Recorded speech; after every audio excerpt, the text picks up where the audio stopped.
Free visa free ticket बिना ढौआ के रवि नामी छाने जिन्दाबाद। ए भगवान मलाई बचाऊ यार, कोही त बचाऊ, बचालो। यो के भइरहेछ यहाँ नेपालमा? यो चुनावको प्रचार प्रसारको कार्यक्रम हो कि यो कुनै साउथ इन्डियन मुभीको सिन जत्तिकै भइरहेछ यार। मलाई त फिल्म हेर्नुलाई अब टाढो जानु नपर्ने भयो। ट्याक्क लाएर नेपालको चुनावी माहौल हेरेरै थाहा पाइसक्यो होला सबैले होइन। अनि यो बाजेलाई चाहिँ के भएको त? यो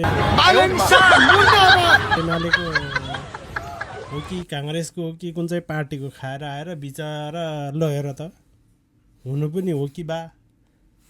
कुन चाहिँ पार्टीको हो ल? घन्टी चिन्ह अरे, फेरि बालेन मुर्दाबाद रे, रवि जिन्दाबाद रे।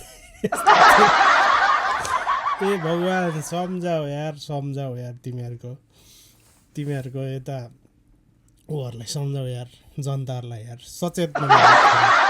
एक दुईजनालाई त पक्रेर भए नि भन यार। हुनु त म कुनै पार्टीको होइन, यसो कुनै पार्टीमा नभए पनि देखेको त भन्नु पऱ्यो नि यार। ल तपाईँहरू पनि हेरेर टक्क लाएर कमेन्ट गर्नु होला है त, यो के हो, के भइरहेछ यार। बालन शाह मुर्दाबाद, रवि नामी छाने जिन्दाबाद। यसपालिको भोट घन्टीमा, यसपालिको भोट घन्टीमा, यसपालिको भोट घन्टीमा।